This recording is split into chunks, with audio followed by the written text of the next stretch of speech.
Welcome, everyone, and good evening. This is the Wednesday, March 16th, 2022, Garrison Board of Education regular business meeting. Dusty, would you call the roll for us? Jocelyn Apicello. Here. David Gelber. Here. Madeline Julian. Excused. Courtney McCarthy. Here. Kent Schacht. Excused. Matthew Spicer. Excused. Sarah Tormey. Here. And we're so glad all of you are here, too. All right, now for the Pledge of Allegiance. You forgot. I apologize. We forgot the flag this evening, but we're going to try our best. You got one, Joe? Can we give it a minute? Probably, it might be on the stage. On stage. Well, in towards the stage. Towards the stage. Am I waiting on a flag, guys, or do we just want to call this? We're getting a flag. Okay. Thanks, Joe. Well, then I'm going to fit. It's coming. They're pretty fast. Joe's also our head of facilities, so you know. It's okay. I should have checked, you know. My apologies. That's all right. Got people tonight, though. Thanks, Joe. All right, everyone. Here we go.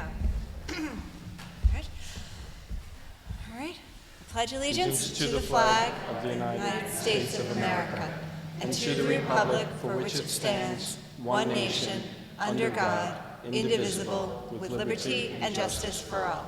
Thank you very much. All right, now we're going to move on to agenda changes and approval. Does anyone have any agenda changes for this evening? Okay. Be it resolved that the Board of Education of the Garrison Union Free School District hereby approves the agenda as presented. May I have a motion, please? So moved. Second. Thank you. All in favor, please say aye. Aye. Nays? Abstentions? Thank you. All right, we are now on to our first presentation. I'd like to welcome Jonathan Costa for a summary of our strategic coherence plan. Hi, thank Hi. you. I do a lot of public speaking, and when I do so, I always ask that I not have a podium for obvious reasons. Dusty built this podium by hand. so It's we- obviously calibrated for David, and I am standing. I'm doing my best. It's amazing that this process, next slide, Dusty, started 2 years ago. I had my first conversation with folks in Garrison about doing this process prior to Carl being hired, actually. And once Carl came on board, we developed a plan. We were going to do all of this in 2020 and 2021. And as you know, 2 years ago today, actually, we all shut everything down for quite a while. So the first year of the process became the Vision of the Graduate, which we did virtually, which I was skeptical at the beginning we could do successfully virtually, but this crew was committed and focused, and they wanted this work to happen, and they wanted to do it well. So we went through a virtual process to create the Vision of the Graduate, and that is the foundation of everything that followed. And then the process for the planning itself came this past year, where we also had to navigate a variety of different circumstances related to Omicron and other things. But in the end, it turned out to be a productive and I think successful process despite all of those challenges, and I really enjoyed my time doing it. Next one. We would like to start by thanking everyone that's on that screen, because over the course of those 2 years, each of the people mentioned in that on that slide gave probably about 75 hours of their time to the district in order to create the work and the foundation of this plan. And I would like to thank, on behalf of the board, everyone that is listed there, because they were the foundation of everything that we did. And I see some familiar faces in the audience. Thank you all for coming and for being part of this. Go ahead. So as we go forward, if you're interested in what this thing looks like, you have two ways to sort of access it. There is an entire whole story version, which really is a narrative of the entire process over all 2 years. You see all of the steps, all of the work product, and all of the process described. I think it's about 50 pages worth, so if you really want to go through it all, you can. And there is actually an online folder that has all of the data, et cetera, in it as well. And then we also have a one-page summary, sort of an elevator pitch version, if you wanted to just see in one 8.5 by 11 summary of everything we did. So there are two ways to access this work if you're interested in following up and learning more about it later. Yep. So as our founding principle, the whole idea behind this process was to bring the community together to determine first what the community believes needs to be done to prepare every student for life learning and work beyond school, which is really the charge of every public school.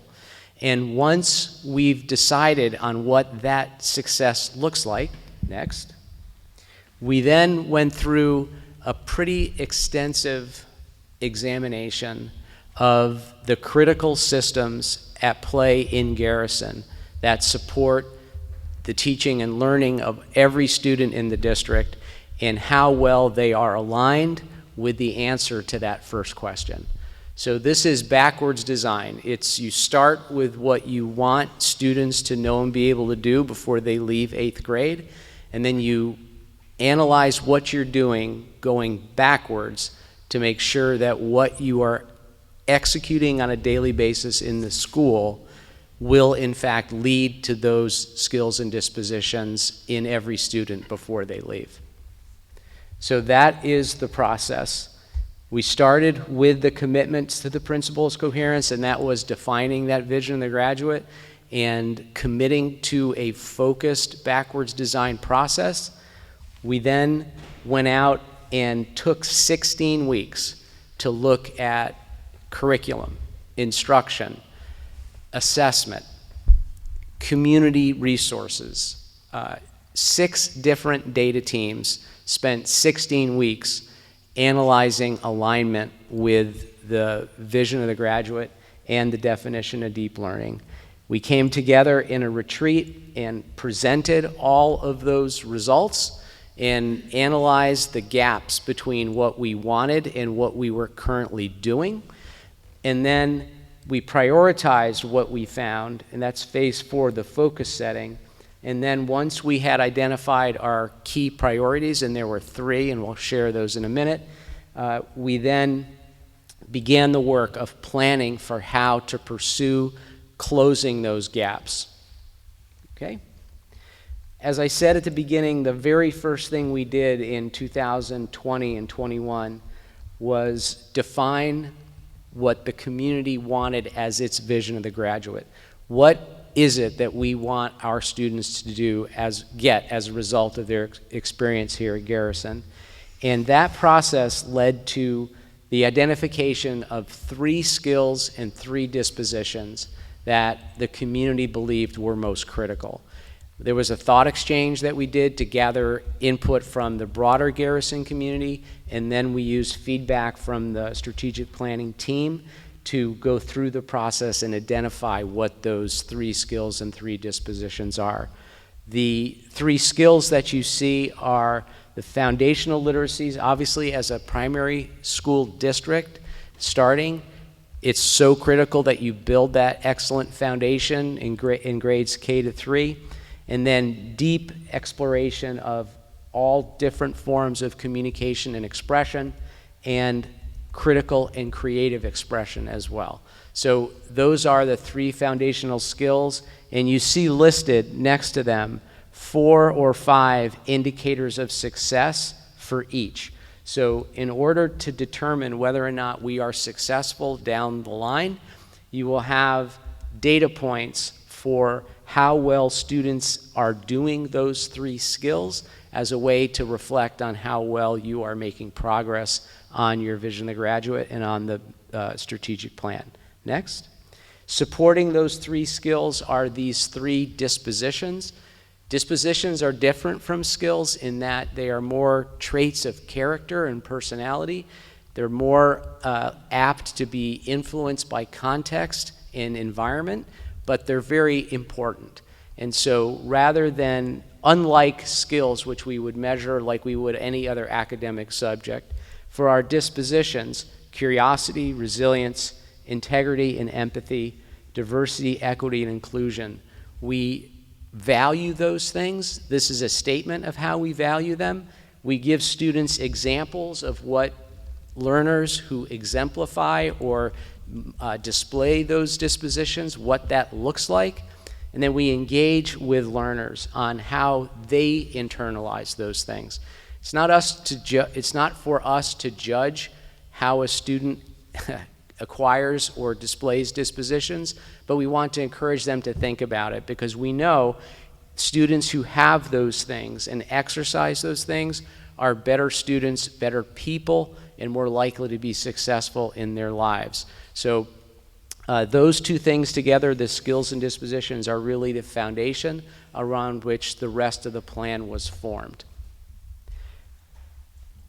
Another activity that we did early in the process was we had the group think deeply about what kind of learning environments are most likely to support the development and acquisition of the skills and dispositions I just shared with you.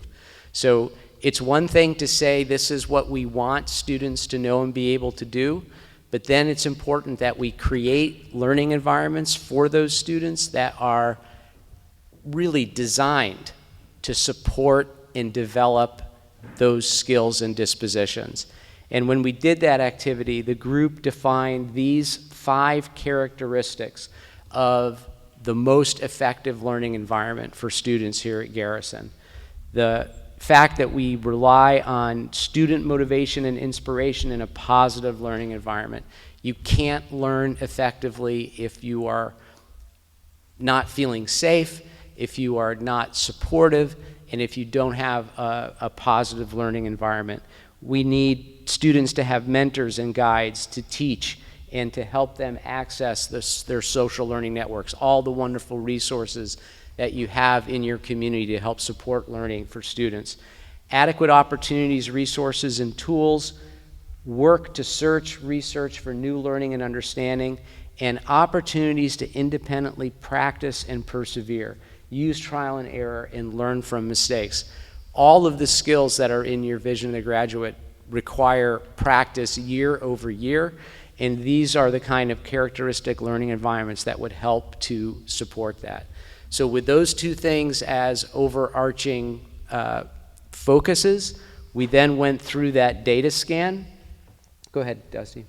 Which is essentially looking at the things that we want, what we just talked about, analyzing what is currently happening at the school, and then determining then what the gaps are and how we would need to close them. Go ahead. I mentioned the data scan in those 6 areas, and there they are.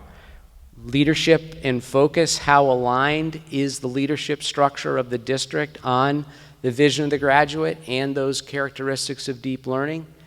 How do the goals for learning that we set for students on a monthly, yearly basis, how do they align and connect to the Vision of the Graduate? How are teaching and learning supported in the district, the instruction for deep learning, in a way that supports that definition, those critical characteristics of of the environment that students need to acquire those skills and dispositions? And assessment and measurement. Do we know how well our students are doing the things that we said we want them to do? And the 3 yellow gears, those are sort of this community systems of support. How engaged the community is, how the board's policy and regulations support what we want, and how resources are deployed to help support the mission and the Vision of the Graduate. Okay? This is just more detail on what those 6 areas were. We usually take 12 weeks. We extended it to 16 because of the unique circumstances of the Omicron challenge. It was a very difficult year for teachers. We wanted to give everybody enough time to do the work they needed to do in the space they needed to do it. And so we launched that data scan, and go ahead. And it was important for folks to understand that the data scan was not just a trolling activity looking for things that weren't going well. We were happy to find many things that were already aligned with what the group said it wanted. And I don't think I've ever had a group with as many identified areas of strength as we had here, and I'll share those with you in a minute. But essentially, the whole goal here is to continue and deepen the commitment to the things that are working and are aligned, to, not abruptly stop, but to phase out things that aren't supporting the key, most important goals that the district has for its learners, and to start doing things that need to be done in order to take it the rest of the way. Go ahead. So in the identified areas of strength, you can see many of them listed here on the screen.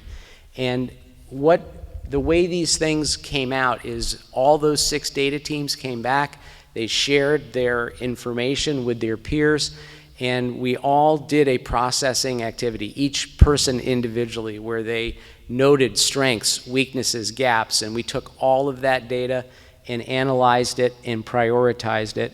And what you see up there are the consensus areas where the group agreed the district is already doing excellent work. And so much of this is a critical foundation for what's to come. And my primary lesson learned in going through that day and that activity was this is a district planning from a foundation of strength. You have a wonderfully cohesive learning community. You have dedicated teachers who really carry the best interest of students with them into their school every day. They really want to do the right thing. They want to do good work. And we are trying to really just craft a pathway to make it easier for them to get to that. Next. So the gaps that we found were primarily in three areas. One was the district has numerous mechanisms to set goals for kids, to set goals for teachers, to set goals for the building, and to set goals for the district. They were not connected. So there aren't meaningful through lines through the different goal-setting processes. And in any public school, resources, time, energy are so tight. If those goals are not aligned, you end up wasting improvement resources and makes it very hard to change. So that lack of goal alignment was one of the most important first findings. The second one was we really don't have yet the assessment mechanisms we need to give kids reliable feedback, K through 8, on those 3 critical skills. They are the most important skills, are also the most challenging to assess and measure. There's a lot of interpretation, a lot of socially constructed understanding, and unless teachers and administrators have time to do that together, it's hard to have a consistent through line for kids. So a student who's talking about creative thinking in 2nd grade with one teacher goes to the next year, and hopefully that 3rd grade teacher is using the same language to talk about the same things, so it's consistent. And the district did not have, at the time we started, those consistent assessment mechanisms.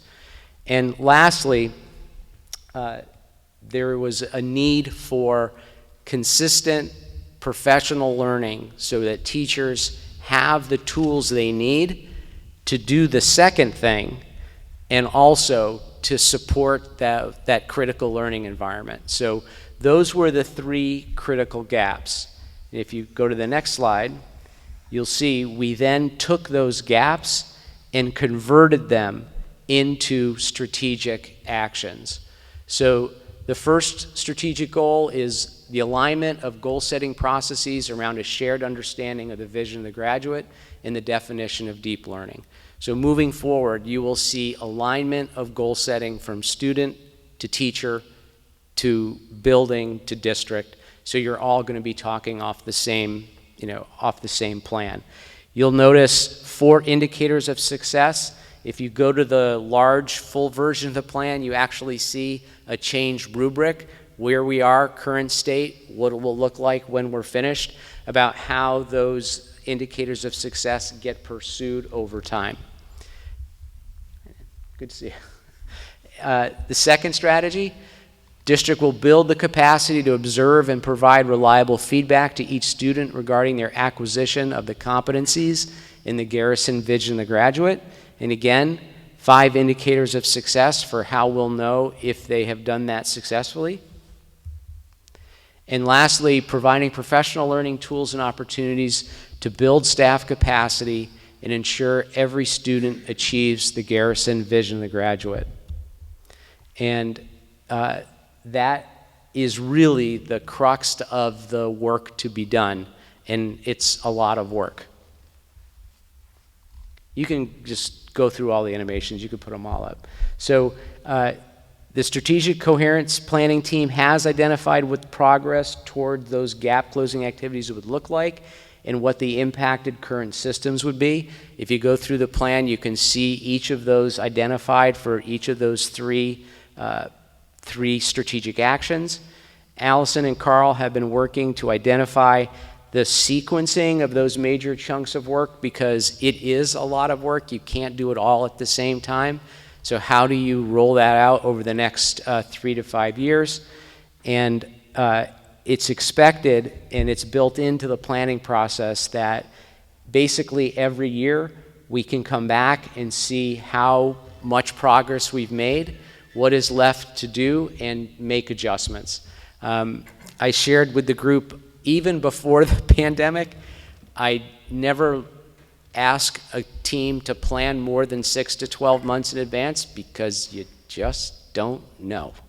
And so we've planned out a year, we'll do the work, and at the end of that year, we'll look back and see how we did and make adjustments as needed, okay? And for the board, I think your work really is to stay engaged, become familiar with the progress status and tools that are there to help gauge success going forward, and make it your mission. So the 2 critical areas there are the alignment heat maps, you can see those on page 16, and the gap closing configuration maps you see on page 32. Those are the 2 tools the board has to go back to Carl and say, how's it going? Are we making progress? And you can track that progress by using those 2 tools. And secondly, and this is probably the most, well, these final 2 bullets are the most important ones, and that is, if the board can make the vision of the graduate and the definition of deep learning your focus and mission, you will be successful. It is a trite and cliche phrase, but it is right on target. The main thing for a board is to make sure that the main thing, student learning, vision of the graduate, remains the main thing. I'm a 6-year Board of Ed survivor. I know what it's like. And it seems that the way boards are set up, it is almost uniquely designed to distract you from what's important. Political influences, daily fires, it can be so overwhelming, so many different pressures, that the most important reason we're here is to make sure that every student leaves Garrison with those skills and dispositions. Ask Carl about it. Ask Allison about it. Talk about it. Put it on your agenda. Make it your business. And if you make it your business, it will become their business, and you will succeed. Thanks. Thank you. All right. David, go ahead, please. Thanks, Jonathan. I'm very curious to know, I know we have some faculty here, and I'd love to hear what their reaction is to this.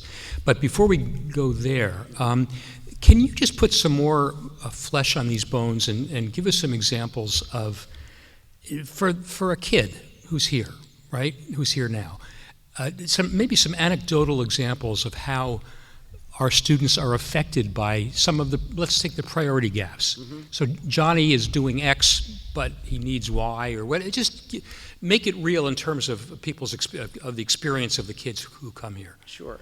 I mean, I think the most important thing is aligning action with value.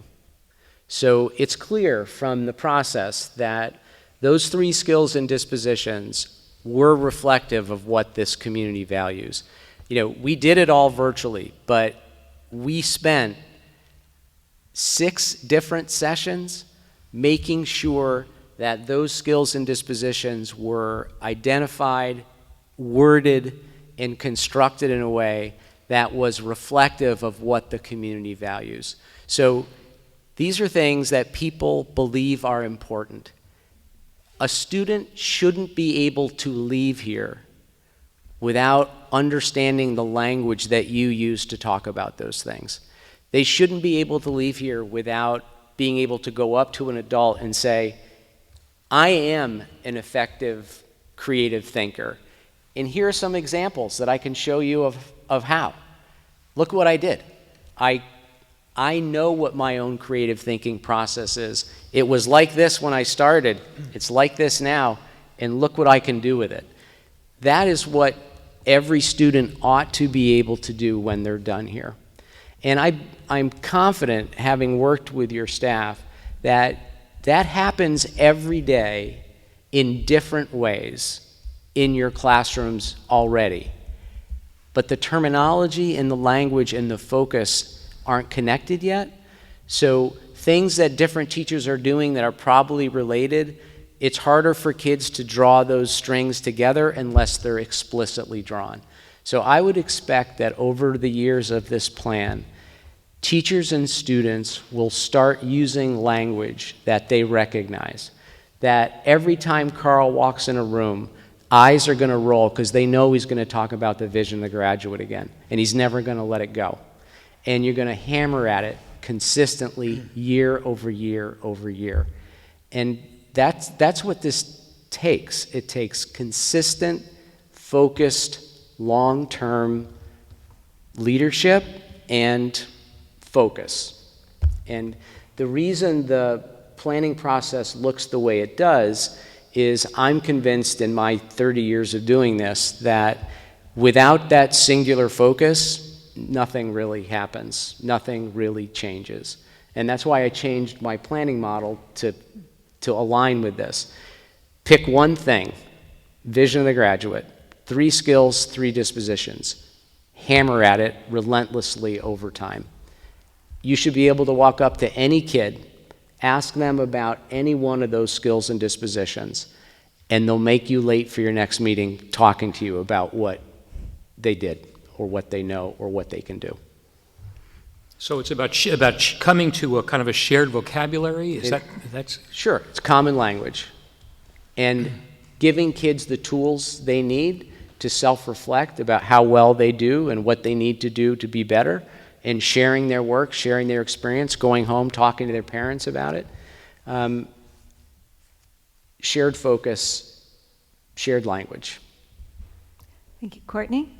Okay, wait, so first of all, you're telling me that you have a magical solution to getting my kid to come home and talk to me about what happens during the day? Only if they're under 10. How old? I don't think it works after that. How old? Old enough. Yes, yeah. It's amazing how, I have, my 2 sons are 30 and 26 and a half, and it's amazing what they'll tell you if you give them a safe space and ask the right question. And I think kids are much more likely to come home to talk about things that excite them as learners than they are to come home and talk to you about something that they have to do because they feel like they have to do it. And I don't think there's anything in this vision of the graduate that can't be taught in a way that's exciting, engaging, and gives students agency over their learning. And I think those are the kinds of learning experiences that kids do want to talk about. And they're also activities that you could be engaged with them in. So really what my question is tell me a little bit about what comes next. What is the next step of the plan? I'll leave it at that. Sure. What comes next? Well, what comes next is essentially Carl and Allison have been planning what the next steps are. I'm sure you're going to hear some of it in the budget presentation because you need to have resources to have teachers have the skills they need to do this work. Building that common language. What do we actually? So if you look at the indicators of success for the foundational, for the 3 skills in the vision of the graduate, we have the indicators of success. What do they look like over a scale of performance? So what does beginning proficiency look like? What does leave here in 8th grade proficiency look like? So if I have mastered critical and creative expression to the level that the Garrison community wants me to when I leave 8th grade, what should I be able to do? We have the general outline there. It needs to be described in a little bit more detail. And in constructing that common language for those standards and rubrics, you'll start to build that common language that I just talked to David about.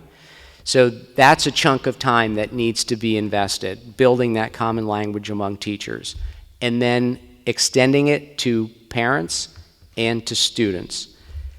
Giving teachers opportunities to do that work is part of the next step. And then after that, you're really looking at how do we build the tools we need to give kids consistent and reliable feedback and measure and assess those things so that we have a sense of where our kids are. So when I get a new class of 3rd graders, I already have a profile in my mind about where my kids are on the 3 essential skills in our vision of the graduate. That takes some time. Jocelyn, did you? No. Concluding type of, do you have any questions? I just said, I don't want to put our faculty on the spot, of course, tonight, but if you do have thoughts and things to share. Can I just keep talking? You're welcome to reach out and share them. We would always appreciate it. I want to thank everyone for their time on this. I'm getting to my question, don't worry. Well, really, it's a comment. This doesn't look like it costs anything. What I really like about this presentation is it's not showing us we need to buy this, buy that. It's an investment in the people we have. That's correct. And I think as we get to the budget presentation next, that's going to be very key. But of this work, one of the things I'm most excited about is seeing that it's really in taking the resources we have and making the most out of them, which is really the people in the building. Yep. The students, the staff, all of that coming together. The gentle pushback I would have on that is the age-old saw that time is money. And there is nothing in this plan that is quick. And the whole purpose of the planning process itself was to only focus on things that are the most critical. And you can't build a common language without spending time with each other. You can't give kids reliable feedback without spending time working with your peers to understand what those standards look like and conferencing with kids to talk to them about their work. So there's nothing you have to go out and buy, but there is time that is needed, and there's only so much of it. 24 hours, 7 days, 365. How are you going to take what you have and cut it up differently? I can tell you from working with your staff, you already have a full pie. So if this is really the most important thing, how do we make room for it, understanding that there may be not as much room for other things those are the decisions the board has to make. Thank you. That's a great point. David, Yep. did you have a follow-up? I'm just curious if it's appropriate to hear from some of the faculty people about how useful you find this and how you can imagine this affecting your practice.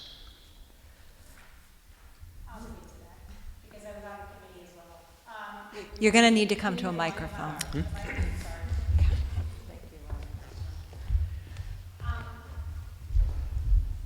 Part of why I spent the time on this committee was a lot of time, and I thank the board for giving us this opportunity to put something together.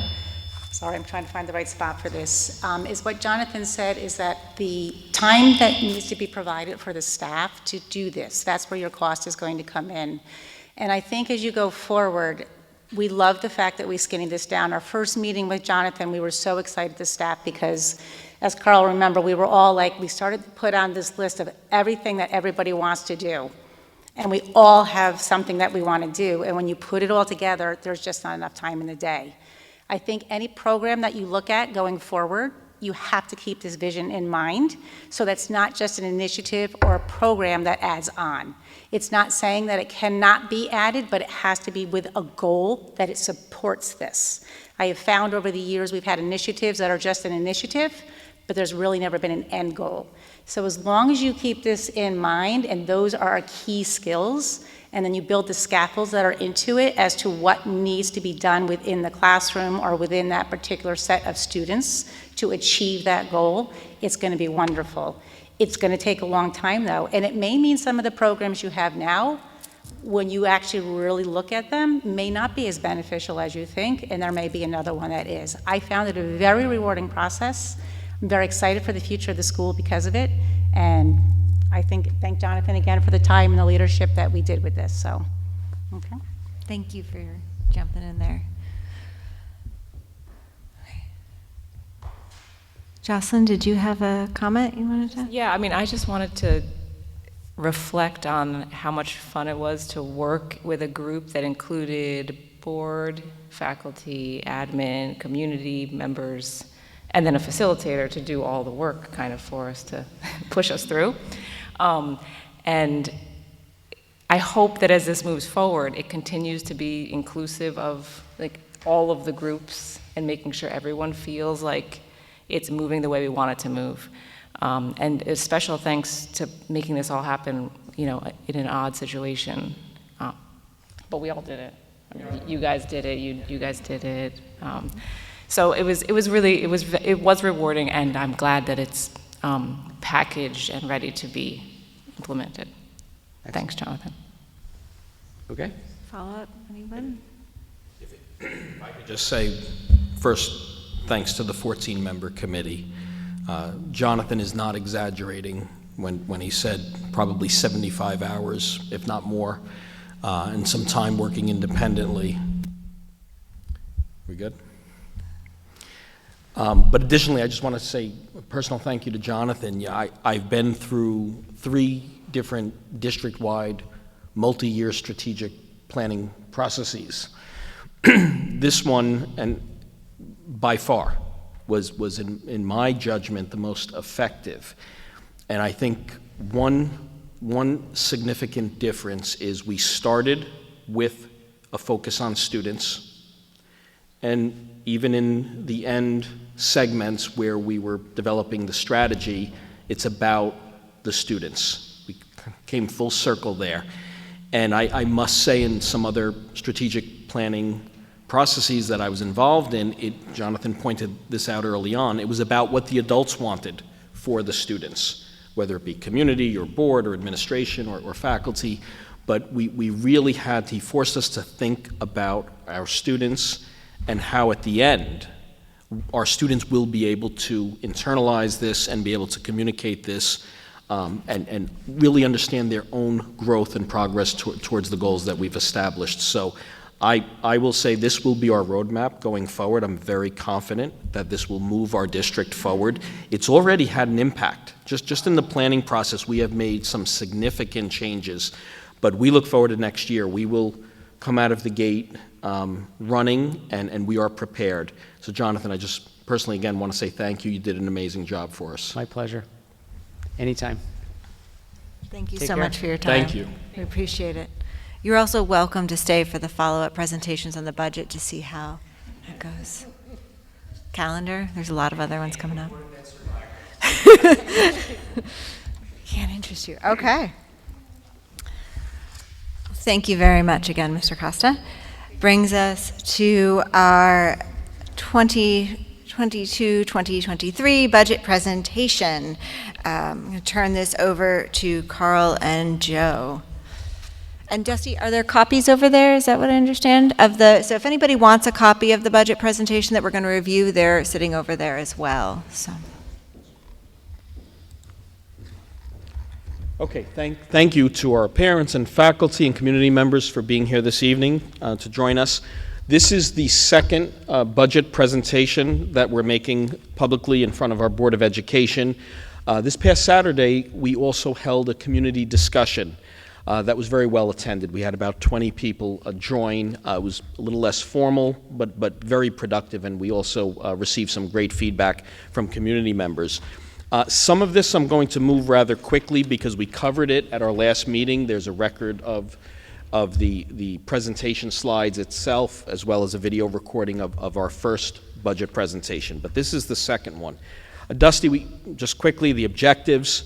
The first one is an inclusive process. We have some serious decisions to make for the upcoming school year, and we really need community input. So we have a board finance committee. We have 3 members of the board that have given a lot of input, especially back in February, right before we got moving on this. We've also now started to receive a tremendous amount of community feedback. We've had faculty feedback, and that is very much appreciated. That will continue for at least 2 or 3 more weeks until we have to make some firm decisions. Also, what we thought was important this year particularly was analyzing what expenses are increasing disproportionately to our tax revenue, or the allowable tax levy, which is our ability to raise revenue here in the district. And there are a number of them that we will go over in detail. Another objective is to maintain lines that are very close to our actual spending. In the past, there were some budget lines that were a bit inflated. At the end of the year, what happens is if you don't spend your budget line, money flows into surplus, flows into fund balance, and then you are required throughout the year to do budget transfers. And we thought to be, again, transparent, being aligned with the goal of transparency, to have lines that are accurate and based on actual spending. Also, we think it's important to maintain fund balance. By law, you're allowed to have a 4% unappropriated fund balance. That is there for emergencies. If there is a storm that damages a roof, or some facility emergency, or something like last year when we needed to provide remote learning during a pandemic, we used fund balance. So it is, I think, sound to management to always have a fund balance for emergencies. Staffing levels. We talked about our goals, our strategic coherence plan, but to implement this, and Sarah mentioned this, people and levels of staffing are very important. If not, you cannot move forward as a district. Also PD. And that is another goal, of course, aligned with strategic planning. We recognize, and we heard loud and clear from our teachers, that they need collaborative planning time. They also need PD over the summer and throughout the school year, and this budget does support that. I won't review this again because Jonathan went over it, but here you have the vision of a graduate, the skills, the dispositions. Next slide shows the 3 strategies. It's just a summary. And by the way, all of this, we're launching a new website in early April.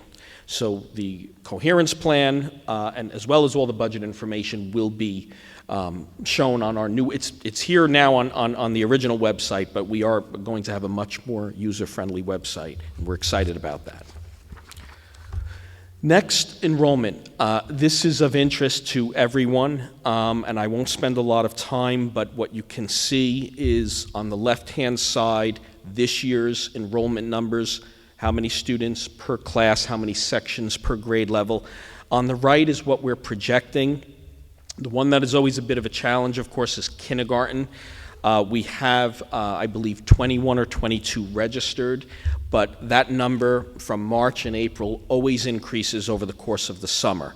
So we're projecting 28, which we believe is too high for one section of kindergarten. So we do recommend 2 sections with 14 children in each. In first grade, 18. In second grade, 23 next year. In third grade, 21. Fourth grade, 21. Fifth grade, 11 and 12. That class happens to be in 2 sections this year, and we do recommend maintaining that at this point. Then if you move to the middle school class sizes, we're projecting in 6th grade 24, one section of 24. In 7th grade, one section of 25. However, we do start accelerating in math in grade 7, so there will be 2 sections of math. And then in 8th grade, 2 sections, 13 and 14. Again, that is our largest grade level, and at 27 right now. And we do offer 2 Regents courses in our 8th grade class, and we do think having them in 2 sections for those high-stake Regents courses is helpful. Next slide, please. This is showing one of the district's challenges, and it's pretty basic. It's high school enrollment increasing, and you see a steady increase each year. We have a big jump from this year. Currently, we're at 59 students in the 2 high schools. Next year, we will be at 72. This also accounts for a few students going to independent schools. So we think these are very accurate projections. Then you see an increase the following year to 76, and then you see another pretty significant increase in 24-25 to 87. This is a challenge. So basically, you have large classes in our middle school that are moving up to high school, and you have current high school grade levels graduating each year. They're smaller cohorts. So this increases, the financial stress on the district as far as paying tuition. To alleviate some of that financial pressure, we do believe we need to make some reductions. We really tried hard to recommend, reductions are always difficult, but reductions that would not directly impact children learning, our goals and objectives that you heard outlined in the strategic plan. So the first one is we did eliminate a director of facilities position. When our former director retired, which was a few months back, we redistributed a lot of those responsibilities amongst 3 people. Joe Jimick assumed some of the responsibilities for transportation and facilities, and 2 of our facilities department people assumed also a portion of the responsibilities. Teaching positions, we have a retirement coming up, as well as earlier in the year we had a resignation, so we have someone temporarily in a position only through June. Therefore, there will be 2 less total teaching positions next year, and then we also are recommending eliminating 1 clerical position in the year ahead. Again, never something that you want to do, but we do feel this is a necessity. The next slide really just shows the reductions in total staffing in a different way. You see at the top, teacher and faculty down by 2, clerical down by 1, facilities and operation, that's the director position, down by 1. In the next slide, just some highlights. This is related to what you heard from Jonathan about the strategic planning. We adopted a new K-8 math program this past year. We made a big investment not only in the math program itself, but in professional learning. That needs to continue next year. That is in the budget. We also invested in a K-8 environmental education teacher who is developing a program this year, and it will continue to evolve next year. We'd like to maintain that. We think it strongly aligns with the vision of the graduate goals that we have. Also in the middle school, we want to maintain quarterly courses, special area courses, art, debate, environmental science, theater, We do think our students, in addition to the core academics, need to have a well-rounded experience, and the arts and these other special courses are important for our goals. Also, music, band and chorus will be maintained in this budget. Other highlights include our SEL program, which is the Yale Ruler program. There's staffing that implements this program, as well as PD for the entire staff. So there's an alignment there, K through 8.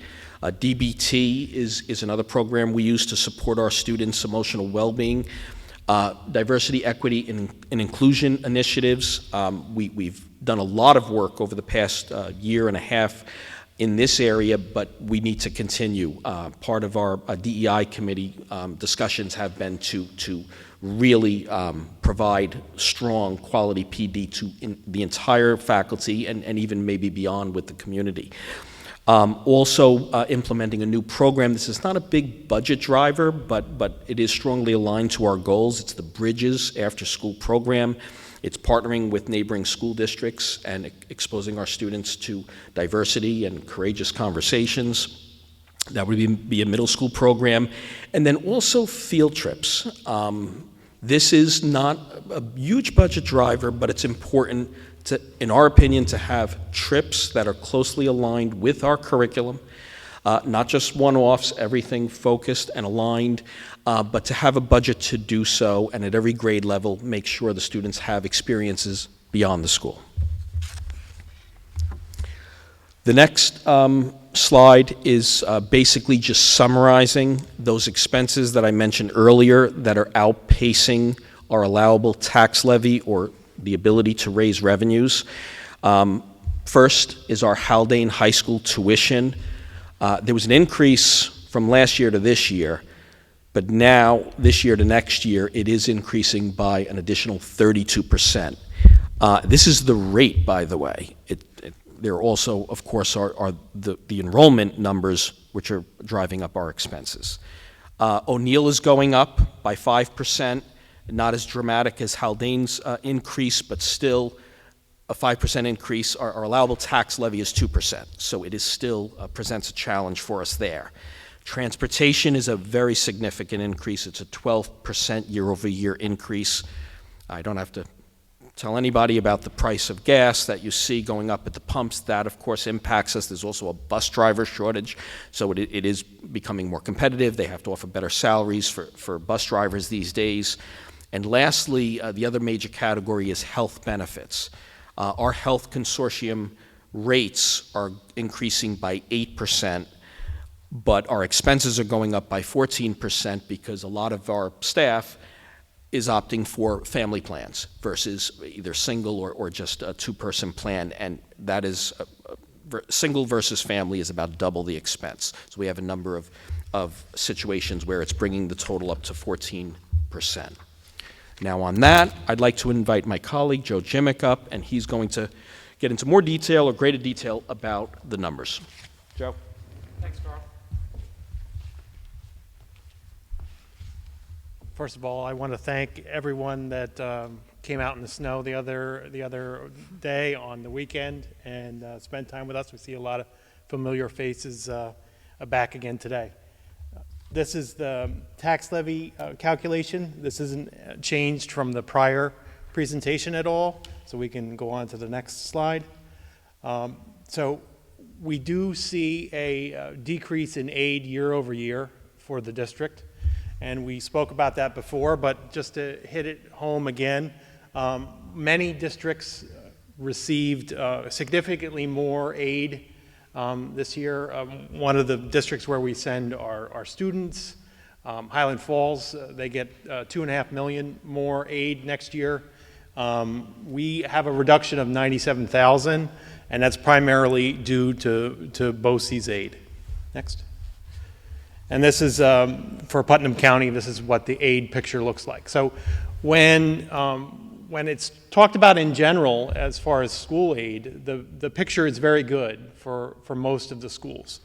It isn't good for Garrison. We did also just recently receive a analysis of the proposals for the Senate and the Assembly, because what happens when the budget is developed on the state is the governor comes out with the proposal, which is called the executive proposal, and then there's a legislative proposal that follows after. In prior years, there would be a significant increase between the executive proposal and the legislative proposal because the legislative would add additional items to the budget, increasing the amount of aid. We saw the analysis of the proposals, and the proposals for both the Assembly and the Senate do not indicate that we're going to get a bunch more aid from the adopted budget. So the aid picture is what we think it's going to be. Next.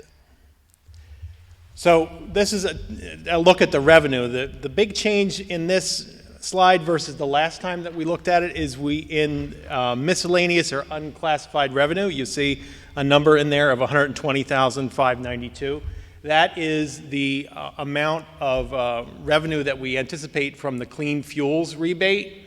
That there's a bunch of things that are being done with the capital project which allow us to get a rebate for the capital improvements that move us away from burning fossil fuels directly here at the district. So we have a bunch of boilers that are being taken offline that run off of oil, and we're replacing them with electric heat pump units.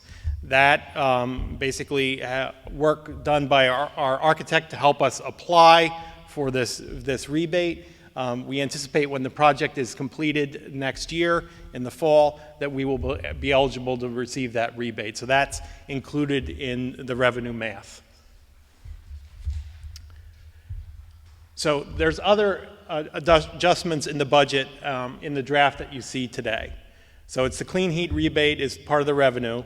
The other thing that has happened since the last time that we looked at the budget is we have been talking to Haldane about the situation that we're in as far as tuition and our ability to pay, and we have a tentative agreement with them to reduce the amount of tuition that we have on special education students that receive 20 to 59% of their day is assisted by special education. That is a $173,000 savings in tuition. So we really do appreciate that. There's obviously more discussions ongoing that we want to do, but at least we can say that is definitely a savings to the district, and we appreciate them for agreeing to that. The other thing that we have done is we have added an unanticipated out-of-district special education placement, including transportation. So that's $75,000 in tuition and $69,000 for a transportation run. We know that if we budget very exactly for special education, that there's a risk that we would have additional expenses that we wouldn't have in the budget, and we need to prepare for that. So that's why this was added to the budget. And we also are adjusting for fuel prices. Where the gasoline and the diesel usage, that's the usage that between Orange County and the district, those are the usage that we anticipate for this year and we anticipate for next year, and we're factoring in those prices. And essentially, if just for information, so that gasoline, that's $33,000, and the diesel fuel is $49,000. But we don't know exactly where the fuel prices are going to end up, so we have to hedge against higher prices. The other thing that we did in this budget, and we're going to be doing shortly, is consolidating 2 special education runs into 1, transportation runs. So this is what it works down to into the draft budget in the components. It's $12,364,000 divided up against those items. General support is basically everything that is from management of the school district. It is the board, it's the information and services, it is the operations and maintenance of the plant. All of those items are in general support. Instruction is instruction here, as well as the instruction in the other schools for either special education or regular education in the high schools. So that includes the tuition that we pay, as well as the work that's done here. And then transportation, obviously that includes all the bus runs, the fuel, all those items. Employee benefits is the payments to retirement systems, as well as the health insurance. Debt service is for the funding of the bonds or bond anticipation notes for capital debt. That's budgeted for the same amount as last year. And interfund transfers are just small amounts to go from the special aid fund to the school nutrition fund or other items like that. So the increase that you see there is we are building plans that was a part of the American Rescue Plan Act to start a school food program again, and that includes a $10,000 transfer to offset costs there. So we wanted to break down the budget into several key areas that we can control rather directly, and then areas which are in a large part outside of our control. So transportation is, we moved that into an area where we can't control as directly. That's the difference between this and the last time we looked at it. The employee benefits there just includes the retirement system, and the instruction includes the instruction that we do here, but not tuition. And you can see that basically the things that we can control directly here at the district, we're doing a pretty good job at controlling them. Year over year, there's a, based upon the budget and the changes that are recommended as part of the budget, year over year, these items are decreasing by $90,000. So of the items that we can directly have an influence on, we're doing our best to try to control them. Next. These are the items that we struggle with. We have tuition that year over year is going to increase by 21%. It's enrollment, as well as the rate increase in Haldane for regular tuition is driving that number. Transportation, it's an additional run, as well as the fuel that's related. And then, as Carl mentioned, the health insurance is a combination of the rate and the amount of people that are enrolled in the plan.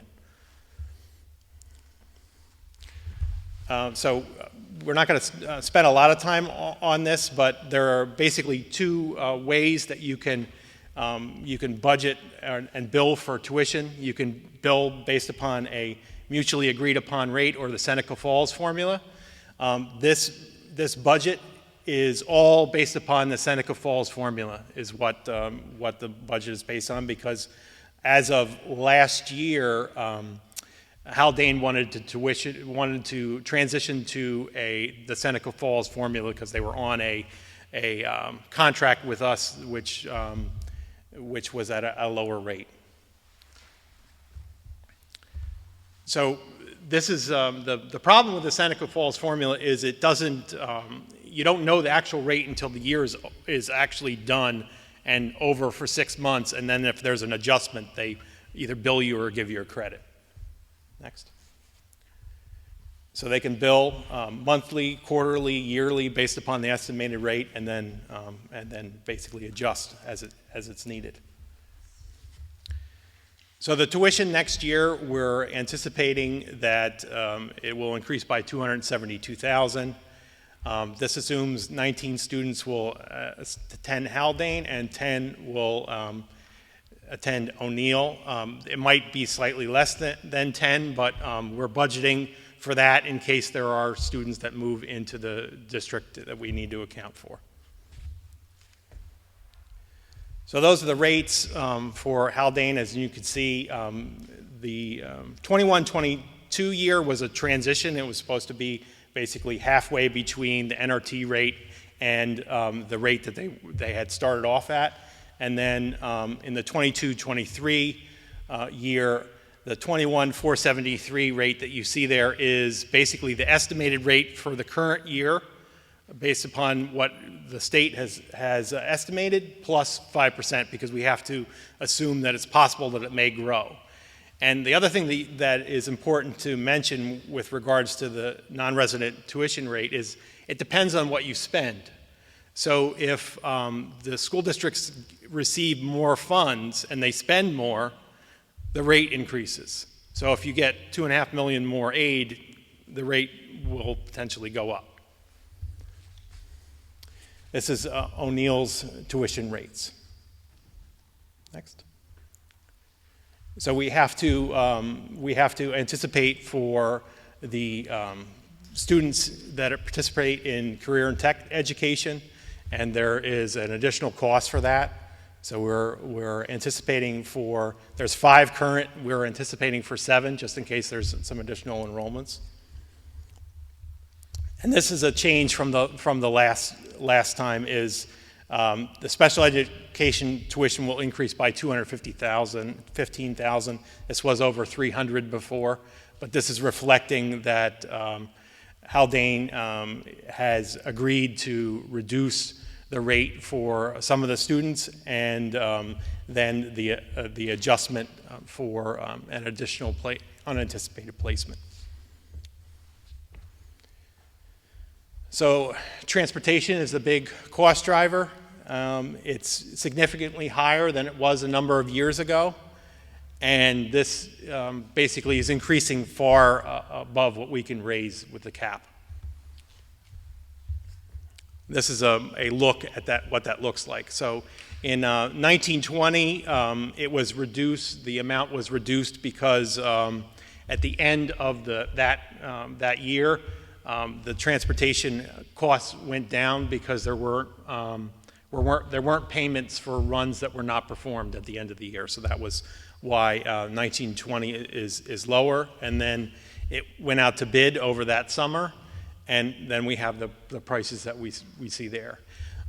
We think that the environment that we're in now, with the ability or the lack of the ability for contractors to hire staff to do bus driving and aides and just staffing in general, we think that if we put this out to bid again, it would not improve based upon what we see in the market. So essentially what we're building into the budget is the ability for the contractor to extend the contract with an increase based upon CPI. So that's what we're looking at for next year's budget. Health insurance, we talked about that already.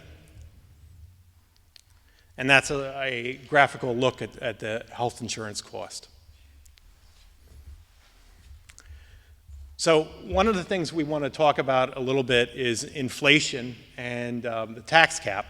So the tax cap formula has an inflation factor that's built into it that is 2% or the rate of inflation, whichever is less. And that tax cap formula went into place in 2012. And you can see 2% or the rate of inflation, whichever is less, worked out okay up until now. It doesn't work now. And we don't anticipate that it's going to work next year as far as the ability to raise revenue. Because we anticipate that there is a number of districts that will get another significant increase in foundation aid next year, so there may not be enough groundswell to change this formula as of the budget cycle next year. So these are some of the items that are included with the dollar amounts associated with them. They haven't changed since the last estimate. So if the district allocates the same amount of fund balance that they did this year to support next year's budget, you would still need $399,000 of additional fund balance in order to balance out the budget. So close to $1.3 million. That's what would be required. So to close the gap, you could allocate fund balance, you could make additional cuts, you could override the cap, or any combination of all those. So these are some of the things that really are increasing beyond our ability to control. So it's the high school tuition, it's the special education tuition, it's the transportation, and the increase in the health insurance costs. Those things together are in excess of what the gap is. So I mean, that's what's driving the number in the overall budget, is these four things. So one of the options is you could use potentially fund balance to close the gap for this year, but that puts you into a picture that is difficult for the year following. So if we take a look at the 21-22 budget, we budgeted that budget very close to actual, so we think we are going to use close to all of the fund balance that we had anticipated for 21-22, based upon what we know right now. So that would leave $2.4 million in fund balance and reserves by year end. If you use 1.2 million, maybe we get a little bit better and we 1.210, you would have 1.254 of reserves left by the end of 22-23. So some of the things we could look at for additional cuts is there is not a requirement to transport students within 2 miles of school. So it's possible we could eliminate transportation within 2 miles of school and eliminate a run. Based upon preliminary investigation of what that would mean, that would affect likely 70 students, and we could easily consolidate it to 3 runs. We could also make additional staff cuts in order to close the gap. So if you don't do a override, this is what the tax levy and revenue looks like. So in 22-23, the state aid and other revenue includes that clean fuels rebate, so that's why that number is a little bit higher than it is in the following years. So you can balance the budget with the use of fund balance, but then after that, in 23-24, the 1.25 million is really, we don't quite have that amount of reserves left that are directly accessible, and we'll get into that in a few minutes. But it really puts us into a difficult spot to be able to build a budget for 23-24. So if we look at fund balance without doing an override this year, this is what it looks like. If we take the 22-23 budget and we grow that budget by 3% a year, which is probably not unrealistic considering the inflation is going to be higher than that. So it really makes a difficult path forward with being able to build a budget for 23-24. So this is the unreserved fund balance and the reserves that we currently have in the district. There's a number of those reserves that are highlighted in green, which we can access those reserves to support next year's budget. The unemployment reserve, which can be used for payment of unemployment claims, or it can be used to support the following year's budget. The retirement reserve, which is for the employees' retirement system and the teachers' retirement system, we could transfer between those reserves and get the amount needed to support next year's budget, the amount of the employer contribution to those 2 items. The tax cert reserve, if you have money that's been in the tax cert reserve for more than 4 years that hasn't been used, and you can show that that you won't need it in the near future, you can use some of that reserve. And obviously the unreserved fund balance, we can use that. So all those things add up to 1.3 million that we could access. So the district could use the undesignated fund balance, they could use the ERS reserve and the TRS reserve. Next. They could use the excess amounts of the unemployment reserve and the tax cert reserve. So the tax cert reserve, essentially what that is if a taxpayer decides they want to dispute the amount of their tax assessment, they can petition the court to look at their assessment and ask for a reduction. Usually that's done on behalf of a taxpayer based upon an attorney does that, and basically there's an agreement between the town tax assessor and the attorney to come up with a number, what the assessment is, and then the district is responsible to refund the difference. So districts are able to establish a reserve for that, and we do have one, but the typical amounts that we pay out in tax certs, we haven't had to use the reserve in quite some time, so we could reduce the amount that's in there. So there's other reserves that are restricted. One of them is called the Employee Benefit Reserve Fund, and that is used to pay for unused sick or vacation time when someone retires. And then you also have the Capital Reserve, which can only be used for capital improvements, and it also has to be voted on by the public every time you use it. So when you take money out of that reserve, you have to ask the public for permission, and it has to be only for capital work. And then there's another item that was significant, that is the reserve for debt service. And if you go back a couple slides to see the amount there. Keep going. So you see that there's a large amount there. It says reserve for debt service, $789,000. So go back to the other.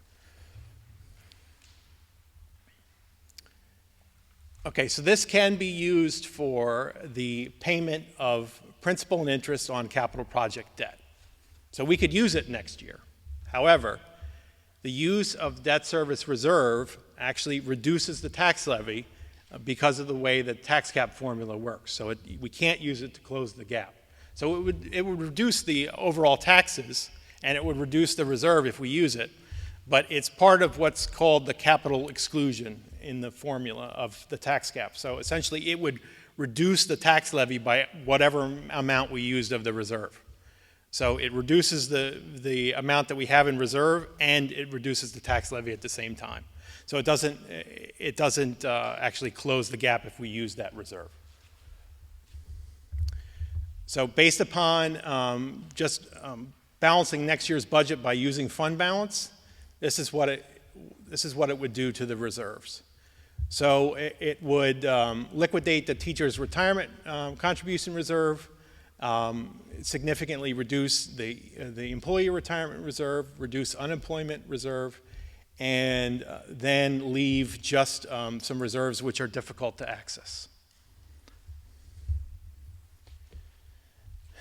If we do this, it would move the undesignated fund balance to near zero.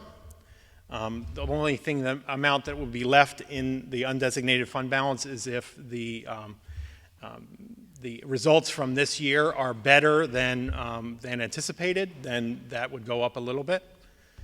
The reserves remaining are restricted, and you can't form a budget for 23-24 without an override, cuts, or both next year.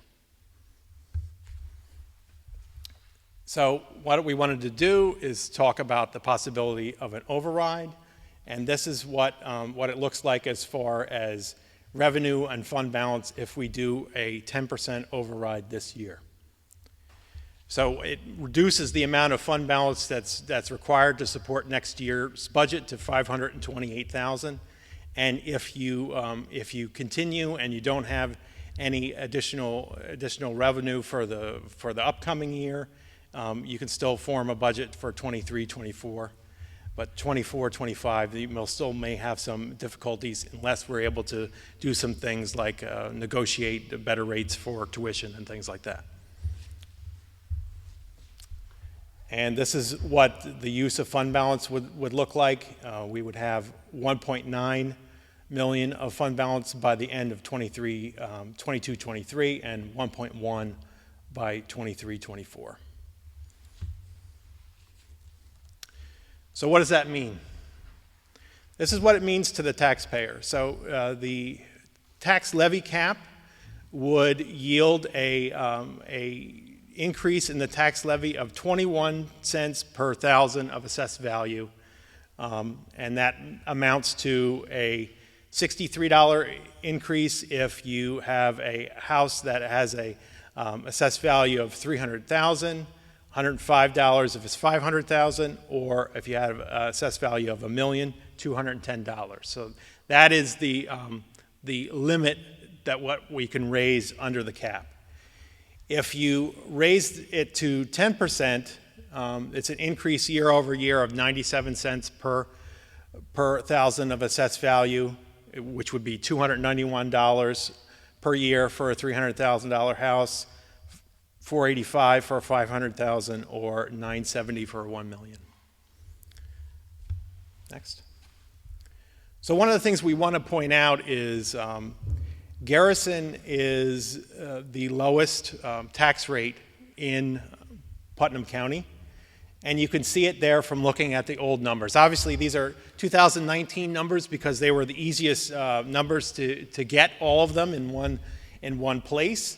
But obviously, the tax levy amounts increase year over year.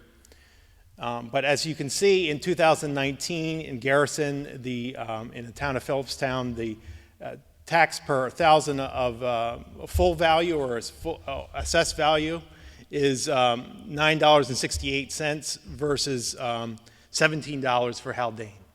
And what you'll find is throughout the state, if you do not have a high school as a part of your school district, this is typical. So districts that don't have a high school and tuition out their high school children typically pay less than the neighboring districts do.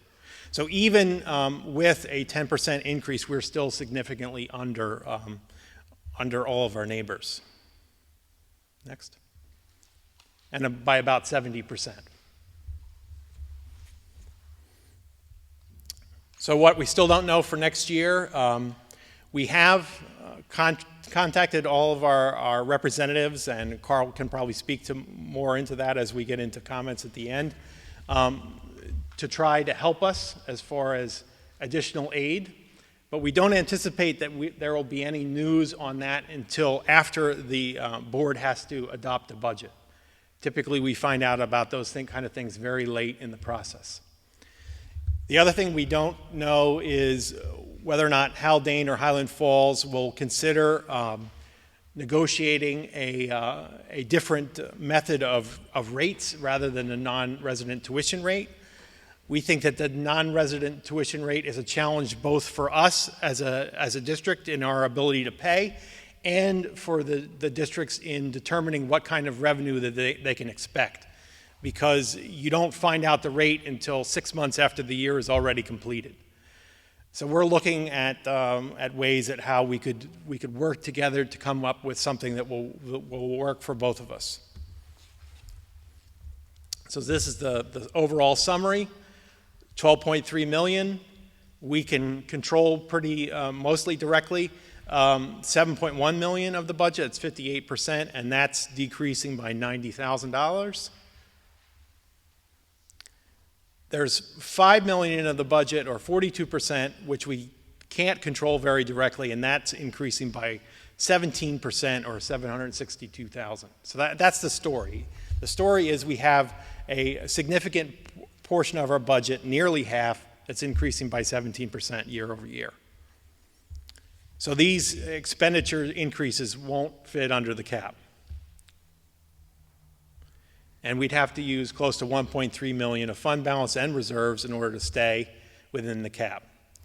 Depletion of those fund balance and reserves will increase fiscal stress. The reason why that's important is we will have to convert from short-term financing for the capital project to bonds. And when we do that, we're going to be evaluated financially. The amount of interest that we pay will depend upon that analysis. So the amount that we pay is excluded from the tax cap, so whatever it represents we'll pay. However, the tougher situation the district is in would yield higher cost to the taxpayer. And if we allocated 1.3 million of fund balance and reserves to stay in the tax cap, the undesignated fund balance is not at 4%, it's basically flat. And if we use that much fund balance, it would leave about 1.2 in the restricted reserves in 2023. And you can't use those amount of reserves to support the development of a 23-24 budget. So based upon that, we're still recommending that the district should seek a tax cap override to avoid the excessive depletion of the fund balance. Voters can override the cap with a 60% majority vote. Last year, about 75% of the districts that needed a supermajority got one, so it is possible. And this would protect the district from unanticipated fiscal stress, because we don't know necessarily what's going to happen next year. If we have no fund balance, it's difficult to be able to deal with the unexpected. There's some important dates coming up. We have a third budget presentation on the 30th, and then we anticipate that the board will adopt the budget on the 6th.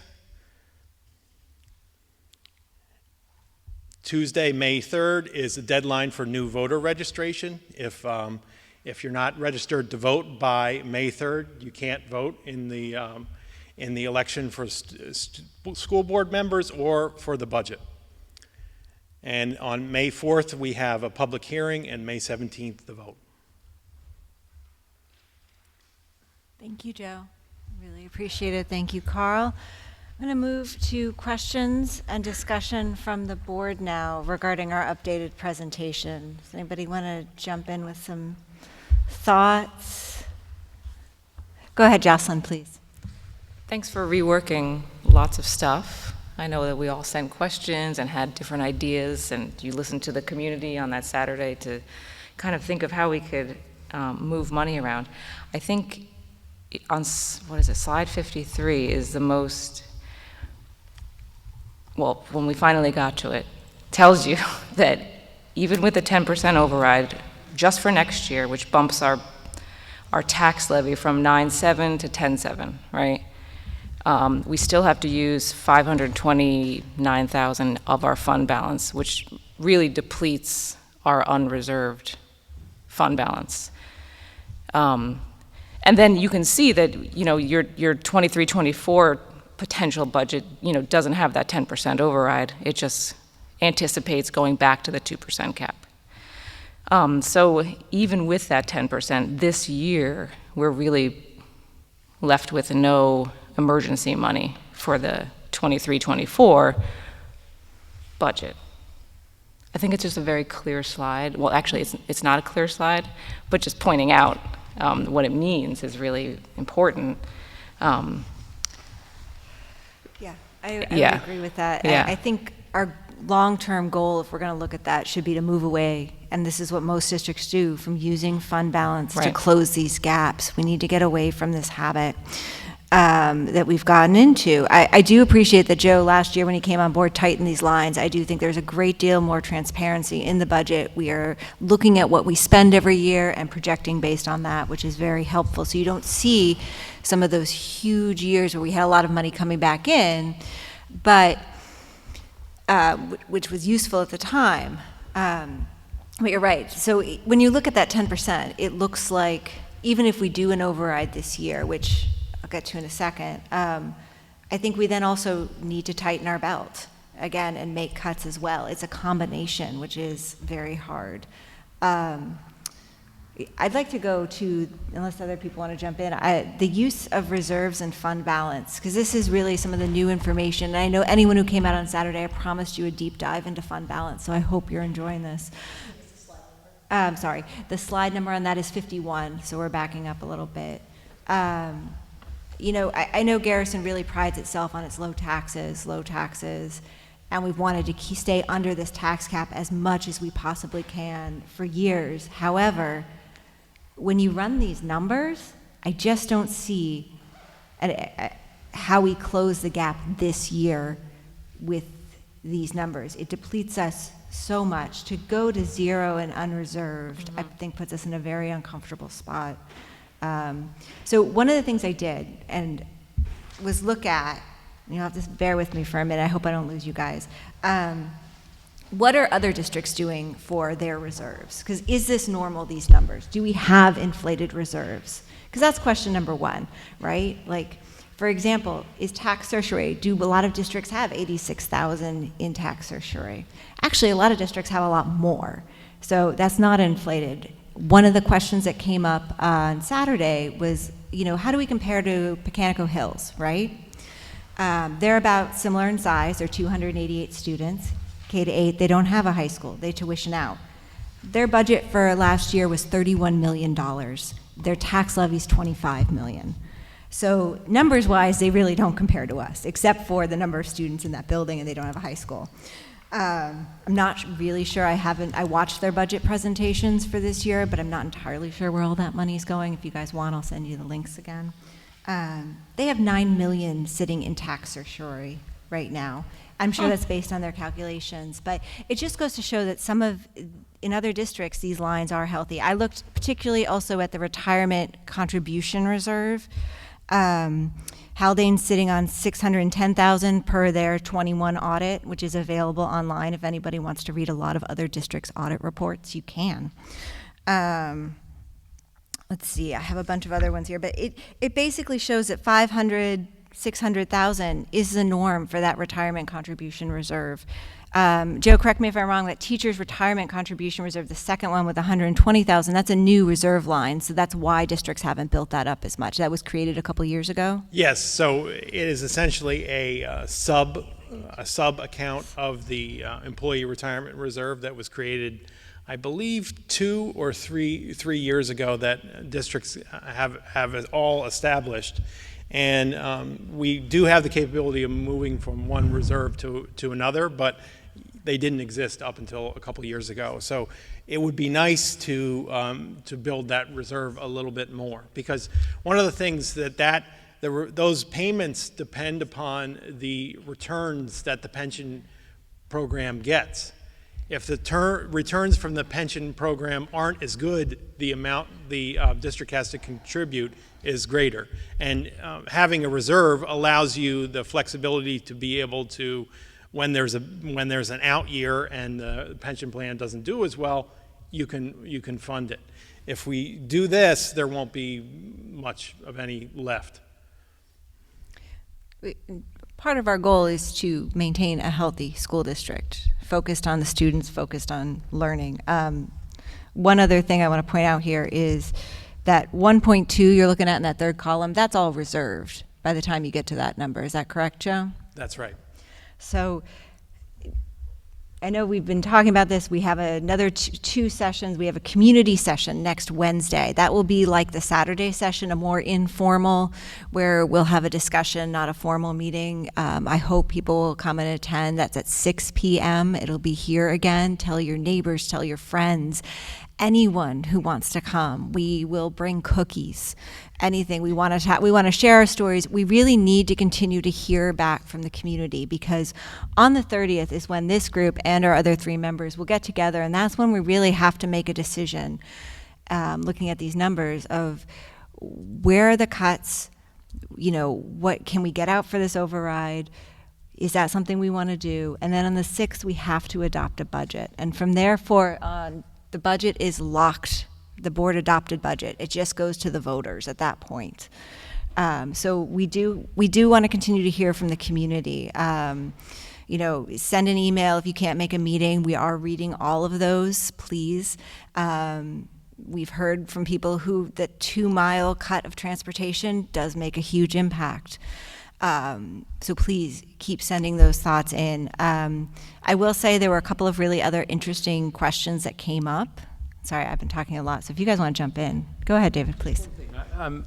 Joe, can you explain why the jump in tuition for Haldane is so much greater than O'Neill, or what's going on with that? And do we have any leverage in negotiating with Haldane about that? Yes, so essentially there used to be a different formula and a contract that we had with with Haldane for tuition that was indexed based upon the amount of their growth in their tax cap or the levy in the town, whichever was the lowest. There was basically a starting rate from the year prior, and then it would adjust up by whatever those things ended up being. In January of last year, the district got the new rates that would have been in place for the 21-22 school year, which used that formula. In the development of the budget, when Haldane was developing their budget last year, they came to us and told us that they needed to go to the non-resident tuition rate because they had some budgetary pressures and they couldn't continue to use the formula and what was part of their contract. That was in March. When we had already developed our draft budget. So negotiations back and forth, they agreed to split that increase to the non-resident tuition rate up into two pieces. So the first piece was the year that we're in currently, and the second piece would be the 22-23 school year. So that was the change. So what in addition happened to that is the rates that every December you get the non-resident tuition rates, and we have the estimated rates for Haldane in December was $20,450, and since that was such a significant increase year over year from the estimated rate the year prior was at least $1,000 less than that. We have to assume that the final non-resident tuition rate that we would have for 22-23 would be some amount higher than that. And the 5% above that estimated rate for the current year is what we're using for next year. So, we have expressed to Haldane the difficulties of what this rate represents, and there's ongoing discussions, but we have to build the budget based upon the realities of what we have in place right now, and what we have in place right now is to use non-resident tuition rate for next year, and this is what we're estimating it out to be. David, I'll just add, I've had ongoing discussions with Phil Benante, and the Haldane district is a lot smaller, as you know, compared to O'Neill High School, and economies of scale do play a role here. So, for example, Haldane wants to maintain a wide variety of offerings.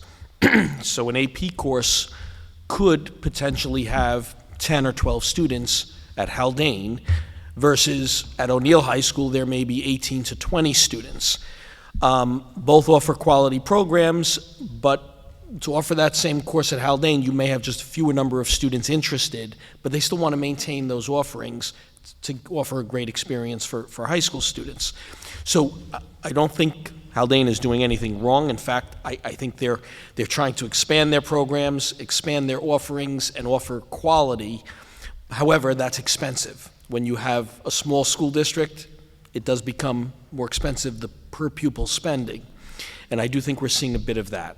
So that may be where, when you look back at the two high schools, you have a projected NRT rate at O'Neill of nearly $17,000 annually, where the projection for Haldane is $21,500. There's a pretty significant difference there.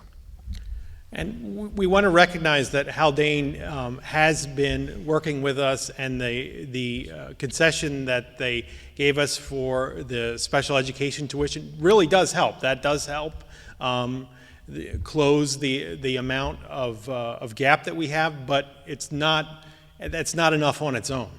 But it does help, and we really do appreciate that, because 170,000 is still 170,000. Do you have any hope that there's a potential for more negotiation with them, or I have a lot of hope. I have a lot of hope. I think both schools have been really willing to work with us so far and have engaged in dialogue and have shown that they really value our students. So I think we can continue to have productive discussions with both of them. going back down to that 13,000 rate that they were charging us for years while we were paying O'Neill 16,000, I don't think is going to happen. But my hope is that we can continue these discussions and get some other concessions, perhaps. I do think both schools really value our students. Wouldn't you agree? Both superintendents have expressed how much they value the Garrison students, how successful they've been, and how much they value the relationship. So there are ongoing discussions, and I've been sharing our data with both districts because I want to be very transparent about our financial challenges and our ability to pay, and they've been very receptive. So we will continue those discussions and hopefully come to some kind of agreement that's mutually acceptable. And this is a part where we do want to hear from the community as well. I know the question came up on Saturday, is it an option to go to one high school? That is an option. I do believe that Garrison has a long tradition of high school choice and greatly values it, but really that is a question for the community as well as to, how does this choice impact the community? So we will love to continue to hear from everyone next Wednesday, 6 p.m., please. Other thoughts? If we were to not use our reserves but go with the proposed budget, we'd have to propose a 25% override. And so 10% seems good. Maybe 9.9. Don't people like numbers like less than, makes you feel better? We had this conversation. I think the Garrison community is smart enough, though, that 9.9 and 10% kind of the I go same right to 10, thing. definitely. But I mean, that's what I come down to. I had that thought initially, but I don't know. It's up to us. We could figure it out, but I think people are going to figure it out. That's just my thought. at least it's not 25. That is actually, we should put that on a poster. At least it's not 25. Could be worse. But Could be guys, do we have any other questions, thoughts on the budget as presented here tonight with the information that we currently have? We can continue to add slides to this. Joe's gotten really good at it, so for next time it can be even longer. So keep sending your questions, but any other thoughts, things? Okay. All right. Are we good to move on then? Thanks, Joe. Thank you. All right, next up, we have a discussion and approval of the school calendar. Justy, do you need me to read the recommended action prior to the discussion? Yeah? Yeah? Okay. Be it resolved that the Board of Education of the Garrison Union Free School District does hereby approve the calendar for the 2022-2023 school year as presented. May I have a motion, please? Seconded. Do we have questions or comments? Carl, do you want to speak to this calendar at all? I will just say the calendar was a bit of a challenge. One main goal was to restore February break, and I heard that from faculty, from parents alike. You may recall, of course, this year we eliminated February break because we delayed the start of school to accommodate construction. But that was not popular, but I do believe people understood we needed to do that. But next year, we're anticipating a much easier start and construction wrapping up hopefully earlier. Therefore, to make February break work, we need to start school for students on August 31st. And that means staff would actually come in on August 29th and the 30th for their opening professional learning days. This gives students a total of 181 days. We have all of our professional development and conference days in this calendar. So this has been a collaboration. We've given our staff input. We've heard some community input, and therefore this is what we're recommending at this time for the board to consider. Do I have questions or comments from anybody? I have a comment that I think, thank you for the work that went into it, for everybody who worked on it. I think it's going to be, I think it's unfortunate. I think it's going to be unpopular to start school before Labor Day. I could go back through our calendars. I don't remember the last time we did, but maybe I'm just blocking it out. But I also see the challenges that we're up against. Do you feel that every option was exhausted in order to reach this calendar proposal? And is there any possibility of moving the first day of school to being after Labor Day? Courtney,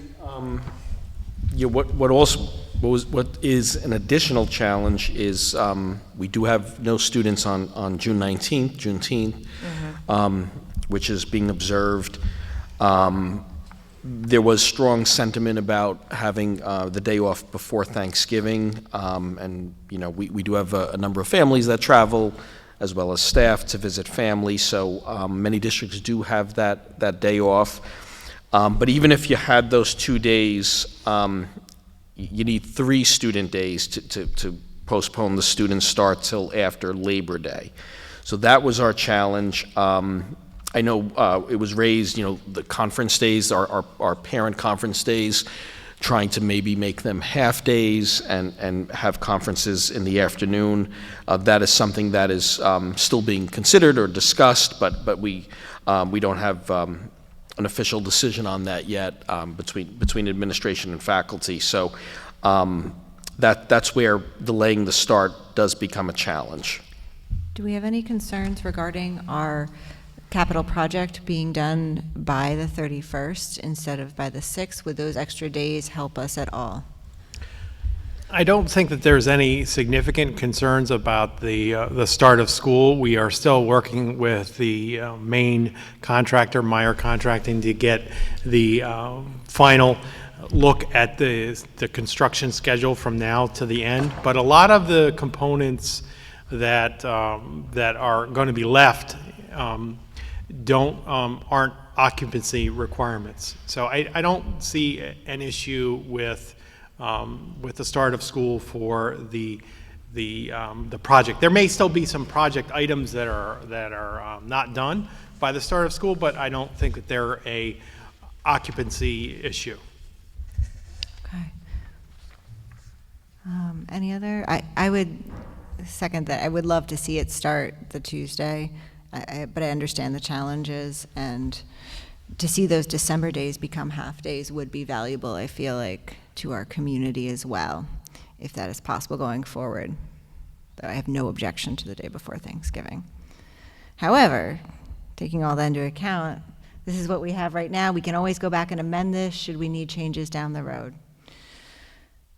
Any other thoughts, questions, or comments on the calendar? All right, we're going to move to a vote. All in favor of adopting the calendar as presented? Aye? Aye. Nays? Abstentions? Thank you. We've got a calendar. All right. Next, we will move on to public comment. There is a public comment sign-in sheet. If you haven't signed in yet, you really haven't missed your chance. You still can. Public comment is intended for members of the community to speak openly and voice concerns in accordance with Policy 3220 of the Garrison Union Free School District. Any person wishing to speak shall comply with all provisions of this policy. Comments about specific school personnel or individual students is a violation of board policy. Concerns regarding students or personnel should be discussed privately with the superintendent or appropriate administrator. Comments should be limited to 3 minutes, and speakers are asked to conduct themselves in a respectful manner. The board will listen to comments but will not engage in dialogue. Any necessary follow-up will be noted and provided through the appropriate channel. Members of the public wishing to speak during the public comment period are asked to sign in. I've got the sign-in sheet. I'm going to start calling out names. All right. First up, we have Lauren Johnson from the GTA. Welcome to the podium.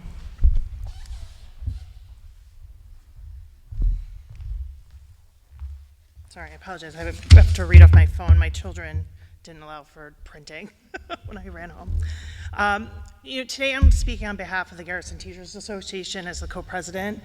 We would like to express to the board that we're in support of a budget that allows the continuation of high-quality programs, initiatives, and instruction at our school. And as you explore options in front of you, we understand that you're facing an unprecedented situation this year.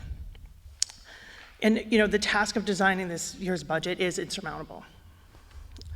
But we would like to impress upon you that to continue to maintain high quality of the student experience here at Garrison, next year's budget must retain all the current employees we have. As you know, the teaching faculty work to create highly engaging educational learning environment, but it's also easy to overlook the fact that the students' learning environment is also supported by our school-related professionals, and they work in the classrooms and around the school every day. Together with the custodians, the teachers' aides, and the office staff, we are able to create the exceptional experiences we all expect for the children of our community. Every person here works with many hats on their head every day to make the building run day to day.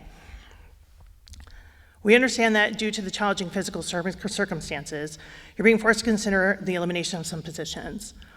Please remember that an employee's eligibility to retire is not synonymous with their desire to retire and should be considered this when drafting this year's budget.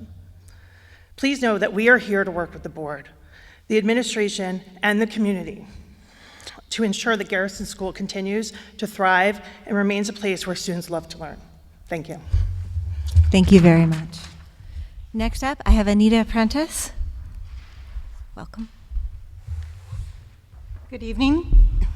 I'm here representing the Desmond Fish Public Library, but first I might add, I am also a Garrison School Board survivor, and this was an excellent budget presentation. Thank you for all the work that's gone into it.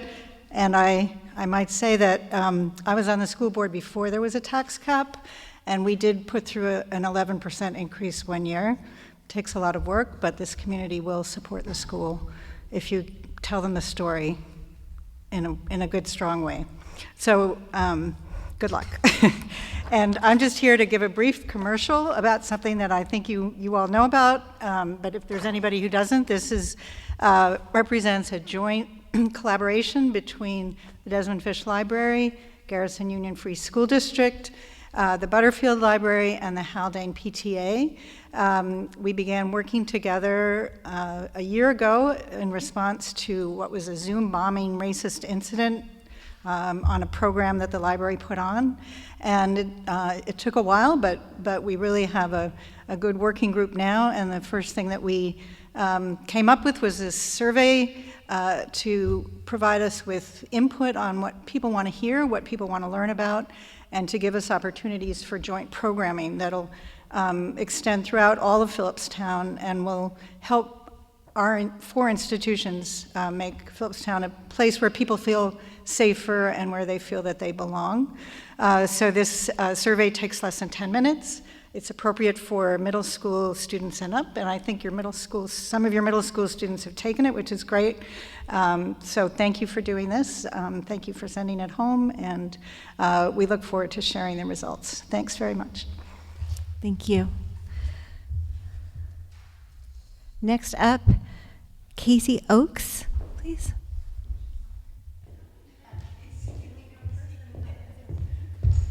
Hi, thanks for the opportunity. My name is Casey Salmacia Oakes. I'm a parent of a first grader here at the school and serve on many committees. I'm here to speak about a few things tonight. First, thank you to the board for the opportunity to fund the Strategic Coherence Planning Committee. It was a really amazing experience. I'm really thrilled as a parent of a young student that they're going to go through such an amazing experience. We also received our elementary standards-based report cards today, and as I opened it up, I found myself wanting to know most how she was performing relative to those skills and dispositions. So I would implore the board to consider a change to our report cards. And also, once the faculty builds out the series of developmental progressions across the grades of all those skills and dispositions, I would very much want to have that in my hands, just like I know what level my child should be reading on each year. Second, I'd like to speak about the summer program that was put out today. Mr. Samartano sent us a notice. Thank you for the work that was put into that. It's amazing to think that we have funds and the ability to fight against the COVID learning loss, which I can tell you, even in a kid at grade level, I can see very much has happened. I want to speak about what I believe is a pretty significant equity flag in the way that the summer program is being rolled out. Right now, the program is going to be offered from 8:30 to 11:30 during the day. If you are a working parent, you are completely disenfranchised from the opportunity to participate in that program because all of our summer programs in the area run on a full day schedule. And so when I see a complete class of people or students being disenfranchised from an opportunity, to me that presents a pretty significant equity flag. And I would ask the board and the school to reconsider. And I've also, Mr. Salmatano's already written me back. He's been so thoughtful and really receptive. 2 ideas I have is one, that we could condense the amount of weeks the program runs and have it be a full school day length, so fewer days for a longer amount of time. You know, this isn't daycare. That's not what I'm suggesting, but what I am suggesting is it's impossible for a working parent to leave work at 11:30 to pick up when there's no option for what your child can do the rest of the day. Finally, I'd like to present an alternative perspective on a Garrison taxpayer being proud about our 9% tax rate. I am not proud about that at all. We used to be a blue ribbon school, and I think our tax rate, I have seen and heard the stories about the toll that is taken on our faculty and our students. When I hear stories about tile ceilings falling on teachers' heads during classes, you know, kids going to the bathroom on what sounds like not great situations, when I've heard about faculty PD being cut, and when I think about the ability that something as amazing of the vision of the graduate couldn't come to fruition because we aren't able to stand up and do what is our moral obligation to fund our school, I become very concerned. So I will be voting as a taxpayer for the tax increase if that's what the board shares, and I think it is our responsibility to fund the school.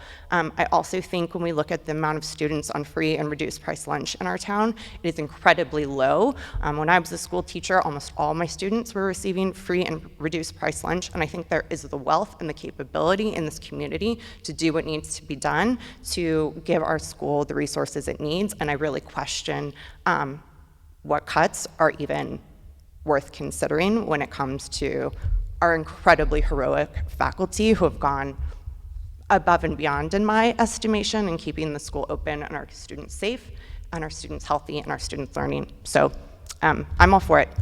You're gonna get my vote. My kid will not be to school till after Labor Day, though. I am sorry. I know the second grade teacher isn't here, but sorry. Thank you very much. Do I have anyone else who wishes to speak? I still have a sign-in sheet. Come on up. Come on, I have a pen right here. Yeah, you gotta sign in. No, you gotta sign in. Dusty's strict about her records. We follow. I don't cross Dusty. No, nobody does. Nobody does. Okay, we got the C. Okay. That's I know where you live. Thanks. Thanks. That's okay. Just very quickly, I too want to say that Ned Rouch here at Garrison, I really don't want the kids going to school in August, and I feel like August is time to rock out and have fun and enjoy the last days of summer, and then September is synonymous with school. Yeah, that's all I'm saying. No school in August. Thank you.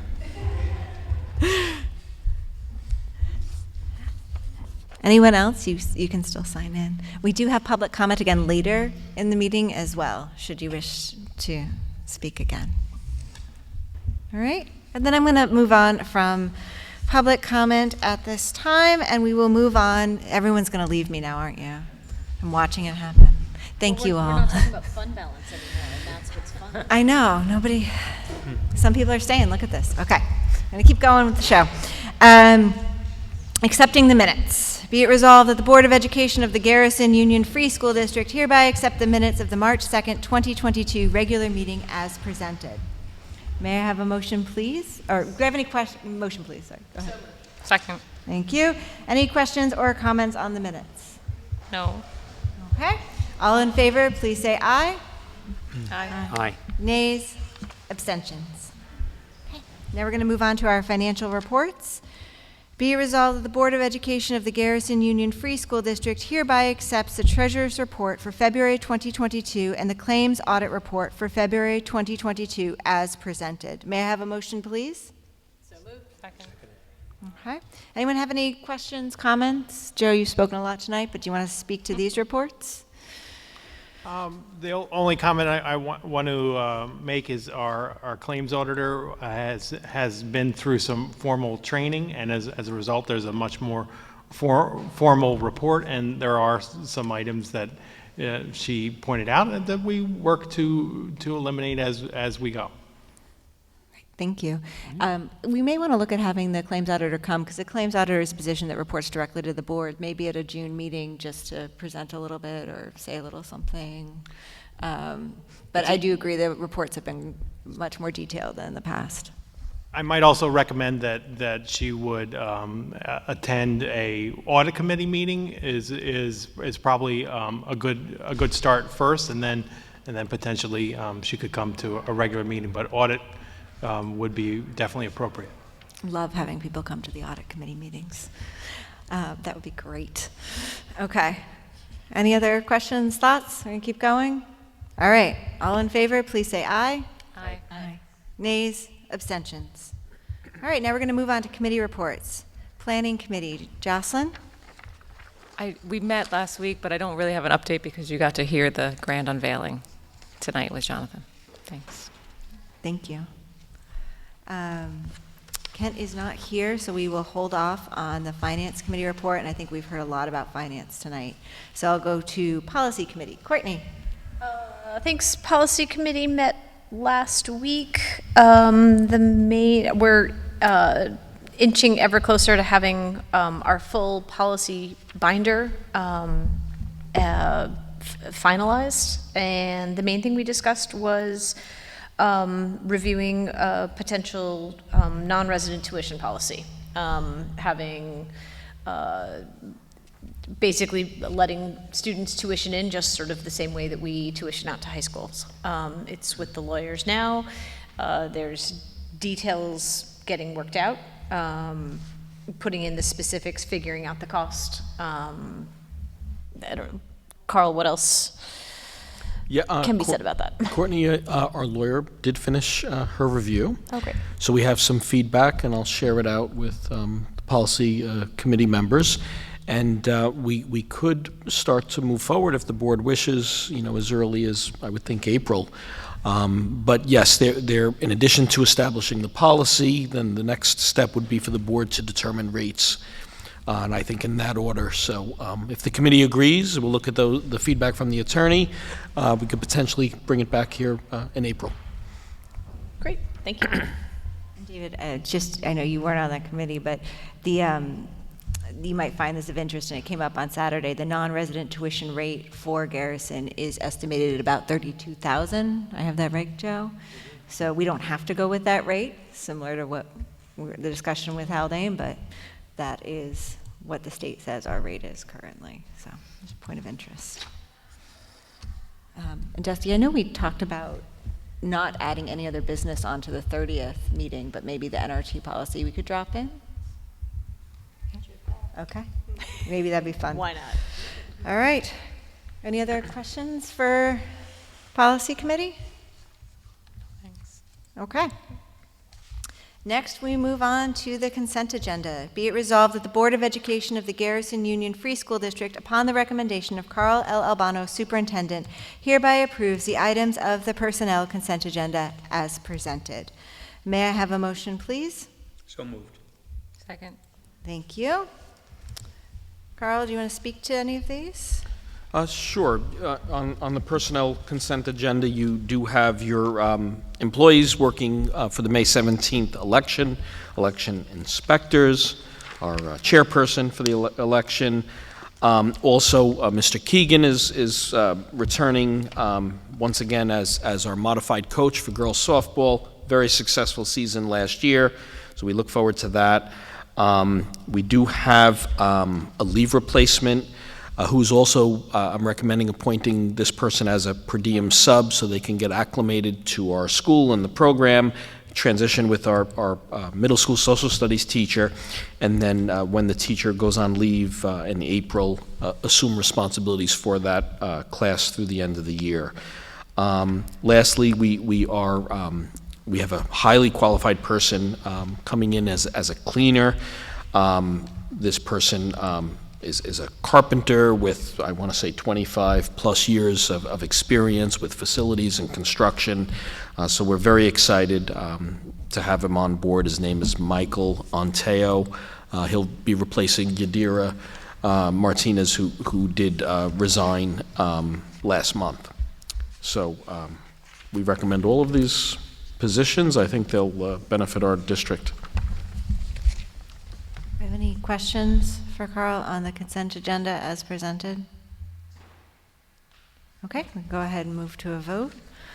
All in favor, please say aye. Aye. Aye. Nays, abstentions. Okay. Next, we move on to new business. Be it resolved that the Board of Education of the Garrison Union Free School District, upon the recommendation of Carl L. Albano, Superintendent, hereby approves the new business items of the March 16, 2022 Board meeting as presented. May I have a motion, please? So moved. Seconded. Thank you. Carl, do you want to speak to any of these? Under new business, I think voter registration is worth mentioning. We do establish dates of May 2nd and May 3rd, but I think it's important to note that registration can occur at any time, just not beyond May 3rd. So Dusty Callow, our board clerk, is the one who can get people registered to vote. Simple, bringing ID, filling out a quick form, just call Dusty, make an appointment. Do they need to make an appointment, Carl, or can people just show up? Is that all right now during the school day? I think we're flexible enough. We can be flexible. If people want to show up, they can just ring the bell and come on in and register to vote. Great. I would think either way. Also, we're recommending to the board, Joe and I, that we form a cooperative transportation agreement with Haldane. We learned that both districts are sending students to a BOCES program, and if we could share a bus, we can share expense. So that is that one. And Joe, would you like to speak to the Putnam County Real Property Agreement? Yes. So every year, Putnam County prints the tax bills for us, and it is a very excellent service. They do a good job. They don't charge a lot, and I'm very happy to recommend it because it makes my job easier. Otherwise, you would have to print all the tax bills, is that correct? Yes. Yes. All right. Any other questions, comments, or thoughts? Okay. All in favor, please say aye. Aye. Aye. Nays, abstentions. We're now to the second public comment section this evening. I'm not going to read my paragraph again, but I have this lovely sign-in sheet if anyone wants to speak. Okay. I'm going to move on then to board member comment and other discussion. Jocelyn? The only thing I'll say is it's more like 20% the override, so don't print 25% anywhere, what I said before. It's probably maybe 19. We could spend a lot of fun time doing the math together if you want to like find a Saturday night. I just don't want to be, together I don't want to be, now I'm on the record, it's not 25, it's 20-ish. Okay. Still, wouldn't it be fun to do the math and figure it out then? Okay. We'll do whatever math we need to do. Okay. All right, thanks, Jocelyn. David?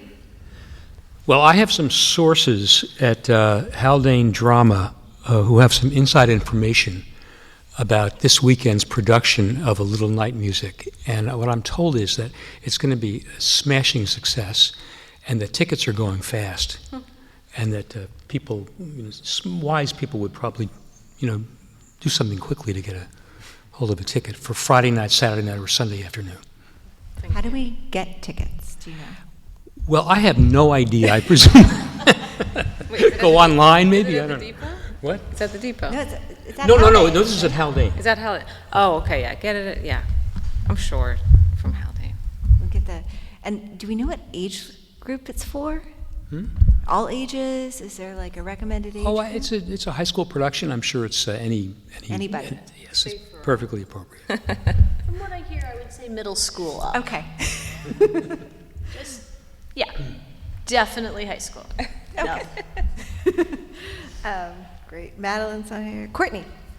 No, we've got this new math curriculum. Maybe we could get the middle schoolers in on the math party and figuring out the percentage of the potential override. There's some collaboration there.